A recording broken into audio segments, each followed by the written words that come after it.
Morning children, and welcome to class 12th mathematics class. Today we'll continue from the continuity and differentiability we have left in the previous videos. Now today we learn the chapter differentiation. This is a very huge chapter. It starts from the exercise 5.5 and goes up to exercise 5.13. Children, yesterday I have posted in your WhatsApp class groups the PDF file which consists of different formulas of trigonometry as well as some derivatives of important functions. I hope you all have revised before attending this class today. Children, you have to learn those formulas for better understanding of this chapter differentiation, and formulas should be very much committed to your memory. Now, differentiation. Suppose y equals to fx is a function and we intend to find the derivative of this function with respect to x. Then it is defined as dy dx of fx or dy by dx or f dash x or y1. This represents the first order derivative of the function fx with respect to x.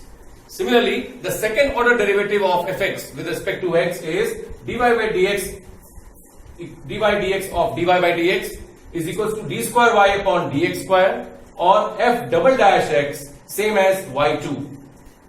Now, let's begin with differentiation. Let us find out the differentiation of the following functions which has been presented on the board. Let's begin with question number 1. Here the function is 3 cot x plus 6 times 1 minus 2x raised to the power of 5 by 3. So, when we find the derivative of this function dy by dx, 3 cot x, 3 is a constant so it remains 3, and derivative of cot x is minus cosec square x, so it becomes minus 3 cosec square x plus. Now, the 6 is again a constant. Now, we intend to find the derivative of 1 minus 2x raised to the power of 5 by 3. So, the power will be differentiated first. And when we differentiate the power, the base remains the same. So, it becomes into 5 by 3 base 1 minus 2x raised to the power of 5 by 3 minus 1. The power reduces by 1 into derivative of the base. And derivative of base means the first term of base is constant, derivative is 0, and minus 2x derivative is minus 2. So into minus 2. Now we simplify. When we simplify, we get the derivative as minus 3 cosec square x. Here 3 cancels 6 2 times, and minus 2 into 2 is minus 4 into 5 is minus 20. So minus 20 times 1 minus 2x raised to the power of 2 by 3 is the derivative of this function. Okay, now moving on to the next function, which is sin x plus cos x upon sin x minus cos x.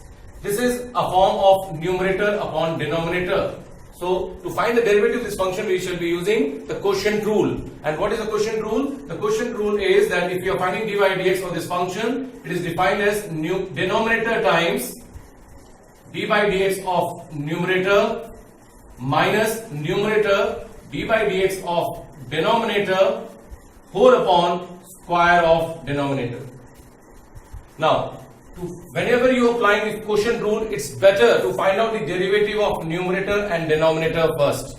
So let me find the derivative of numerator, d by dx of numerator n. I write it as n. Numerator. What is derivative of numerator? Sin x plus cos x. Derivative of sin x is cos x, and derivative of plus cos x is minus sin x. Similarly, derivative of denominator, d by dx of denominator d. Denominator here stands for sin x minus cos x. So derivative of sin x is cos x and derivative of sin x is cos x, and minus cos x derivative is plus sin x. Having found the derivatives of numerator and denominator, now replace this directly into the formula. So what is it? Y dash or dash x, f dash x or y dash is also similar. We get denominator multiplied with derivative of numerator. Denominator is sin x minus cos x, multiplied with derivative of numerator, it is here cos x minus sin x. So we have sin x minus cos x multiplied with cos x minus sin x minus this minus. Numerator multiplied with derivative of denominator. Numerator is sin x plus cos x, and derivative of denominator is cos x plus sin x. So we have here sin x plus cos x plus cos x plus sin x whole divided by square of denominator. For present I write d square. I'm writing d square. I'll later on write the value of d as sin x minus cos x whole square. Now I simplify the numerator. By simplifying the numerator, I just see this is sin x minus cos x, this is cos x minus sin x. So this means with minus common taken outside in the second expression, this will become sin x minus cos x whole square. So minus times, this is nothing but minus times sin x minus cos x whole square, and this is minus times sin x plus cos x plus sin x means sin x plus cos x whole square. Again divided by square of the denominator.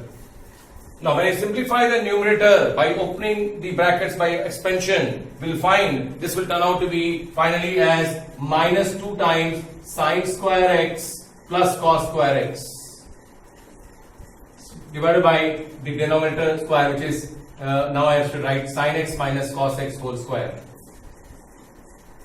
So the final answer will be minus 2 upon sin x minus cos x whole square. So this is the derivative of this function using the quotient rule, because this expression has a numerator and denominator and cannot be further simplified.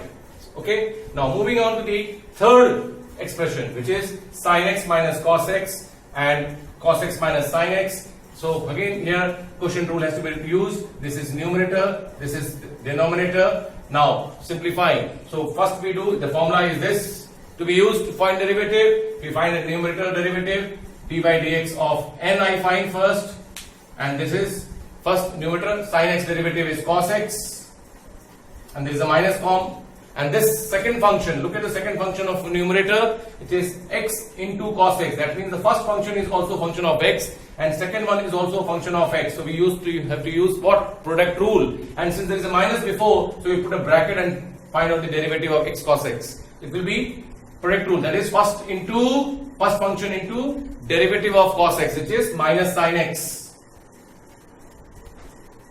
plus second function into derivative of first, that is cos x into derivative of x, which is 1. And when we simplify and open the bracket, we find this derivative will turn out to be x sin x, because plus cos x and minus cos x will cancel and do x sin x.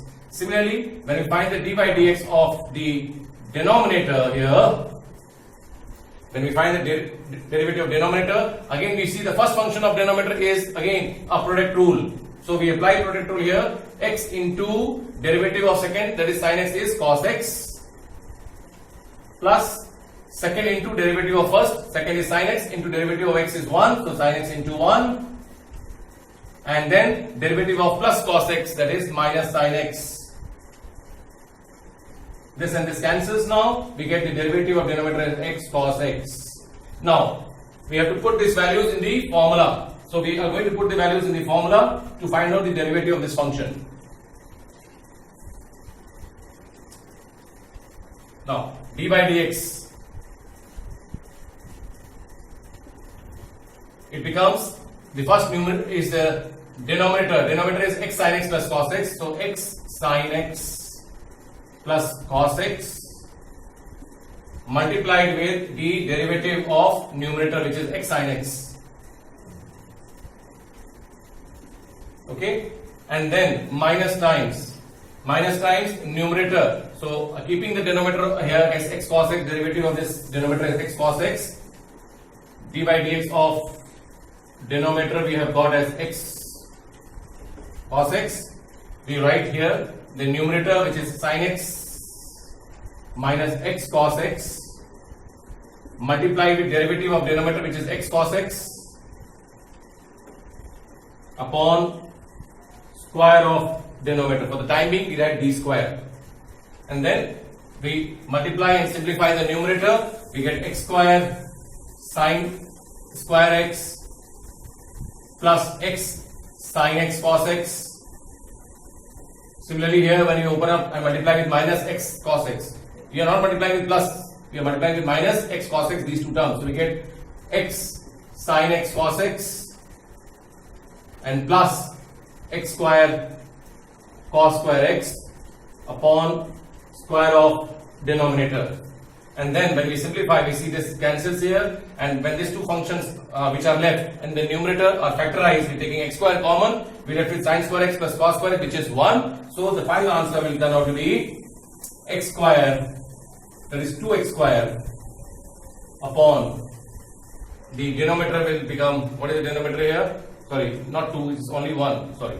It's x square upon the denominator is x sin x plus cos x whole square. So this is the derivative of this function. Okay. Now the last one which is left here is this. Sometimes we have to simplify the function before finding its derivative. So it's better to simplify this function, bring it to simplest form and then find its derivative rather than finding the derivative of this function as it is. So we can see the denominator is sin x minus cos x. When we rationalize it by multiplying with sin x plus tan x, the numerator and denominator, what will happen? You can see yourself, it becomes sec x plus tan x upon sec x plus tan x.